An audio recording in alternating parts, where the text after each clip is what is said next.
நாங்கள் வந்து மதுரை வடக்கு மாவட்டத்தில் விஜயன்பன் கல்லாணி அண்ணன் அவர்களோட சார்பாக வந்து நம்மளோட காவல்துறை ஆணையர்கிட்ட மனு கொடுக்க வந்திருக்கிறோம். இந்த மனு என்ன அப்படின்னா, என்னோட பேர் வந்து விஜயதேவி. நான் வந்து மதுரை வடக்கு மாவட்ட துணை செயலாளராக பொறுப்பு வகிக்கிறேன்.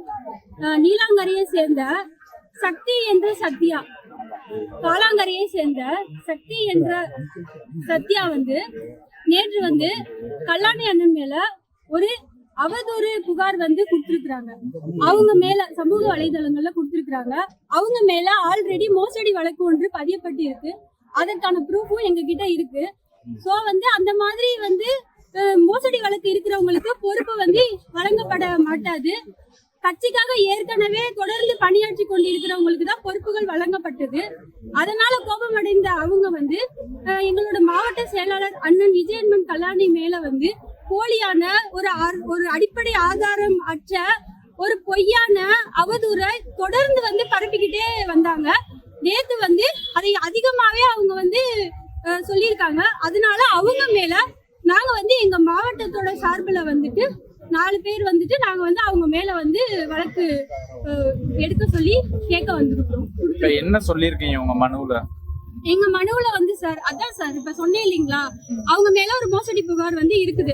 இங்க வந்து கட்சியில வந்து கட்சியா மக்கள் இயக்கத்துல இருந்து கட்சியா மாறின பிறகு யாரெல்லாம் கட்சிக்காக உழைத்தாங்களோ அவங்களோட டிக்னிட்டி, அவங்களோட எல்லாமே பார்ப்பாங்க இல்லீங்களா. நீங்க வந்து சரியான நபரா இருக்கணும் இல்லீங்களா. சோ அதெல்லாம் செக் பண்ணிட்டு தான் போஸ்டிங் போடுவாங்க. அப்ப ஆல்ரெடி அந்த மாதிரி வேலை பார்த்தவங்களுக்கு போஸ்டிங் போட்டிருக்காங்க.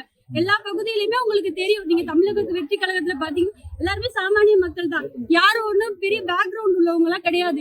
ஆனா இவங்க வந்து அவரை போஸ்டிங் போடலங்கிற ஒரு காழ்ப்புணர்ச்சியின் காரணமாக அவரோட பேரை கெடுக்கணும்னு சொல்லிட்டு பின்னாடி யாரு இருக்காங்கன்னு தெரியல சார். அதுதான் கண்டுபிடிக்க சொல்லி போலீசார்கிட்ட நாங்க மனு கொடுத்துருக்கோம். மேடம், இப்ப அவரையே நேரடியா இன்னும் புகார் கொடுக்காம இருக்க நீங்க கொடுத்திருக்கீங்க. அவங்க கம்ப்ளைண்ட் பண்றது மாவட்ட செயலாளர் மேல, ஏன் அவர் இன்னும் புகார் கொடுக்காம இருக்கிறாரு? மேடம், ஒரு ஆள் பேசுங்க. அவருக்காக அவரோட சார்பில் தான் சார், நான் மாவட்ட துணை செயலாளரா அவருக்காக நாங்க புகார் கொடுக்க வந்திருக்கோம்.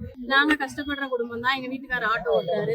அவரு எங்க மாவட்ட செயலாளர் மீது ரொம்ப அவதூறா வந்து தொடர்ந்து இந்த புகார் வந்துட்டு தான் இருந்துச்சு. எங்க அண்ணன் கூட அப்ப லேடிஸ் வேண்டாம் அப்படின்னு சொல்லியிருந்தாரு. ஏன்னா நாங்க அப்பவே நடவடிக்கை எடுத்திருந்தோம்னா இவ்வளவு தூரத்துக்கு வந்திருக்காரு. இப்ப இவ்வளவு தூரம் வந்ததுக்கு அப்புறமா நாங்க இப்ப மாவட்ட காவல் அலுவலகத்துல வந்து இப்ப மனு கொடுத்துருக்கோம். எங்களுக்கு இதை விசாரிச்சு சொல்லணும் சார். எங்க மாவட்ட செயலாளர் மீது இதுவும் இல்ல. அவர் வந்து டிஎம்கே அமைச்சர்கிட்ட பணம் வாங்குறாரு, எல்லாத்துக்கும் போஸ்டிங் பணம் வாங்குறாருன்னு சொல்லி நேத்து அவங்க குற்றச்சாட்டு வச்சிருக்காங்க. அதுக்கு என்னதான் பண்ண போறீங்க?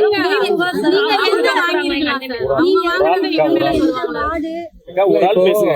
வந்து அவர் மேல வந்து பாத்தீங்கன்னா பெண்களை வந்து அவதூறா பேசுறாரு, அவங்க வந்து உருவ கேலி பண்றான்ற மாதிரி எல்லாம் பேசுறாங்க. ஒரு ஆள் பேசுங்கக்கா. நாங்க 11 மணி வரைக்கும் எங்க கட்சி ஆபீஸ்ல வேலை, நாங்க SIR வேலை இப்ப பார்த்தோம் ரீசெண்டா.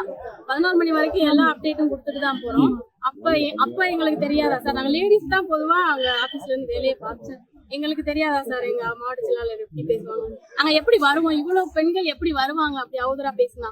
ஏன் இப்படி அவங்க யார் சொல்லி இப்படி பண்றாங்கன்னு நினைக்கிறீங்க? அவங்க பின்னாடி யார் இருக்காங்கன்னு தெரியல சார். இல்ல, இவர் போஸ்டிங் எல்லாம் பணம் வாங்கினாருன்னா வரிசையா அவங்க குற்றச்சாட்டு வச்சுட்டு இருக்காங்க. இவ்வளவு நாள் இருந்தீங்க, உங்களுக்கு தெரியும். பேசணும் தெரியாம ஏதாவது ஒண்ணு பேசி அவர் மேல அவதூறு பரப்பணும் அப்படின்றது அவங்களோட திட்டம். இப்ப நமக்கு என்னதான் பண்ணணும்?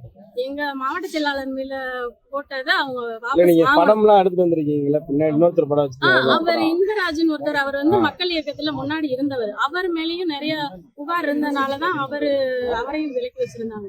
இப்ப எல்லாம் தெரிஞ்சதுக்கு அப்புறமா இந்த அம்மா அவங்க கூட போய் சேர்ந்துட்டு இந்த மாதிரி பண்ணுது. காரணம் அவர் தானா? ஆமா சார், விசாரிக்க சொல்லியிருக்கோம். நீங்க சந்தேகத்தை விசாரிக்க சொல்லியிருக்கோம். நீங்க தான் சார்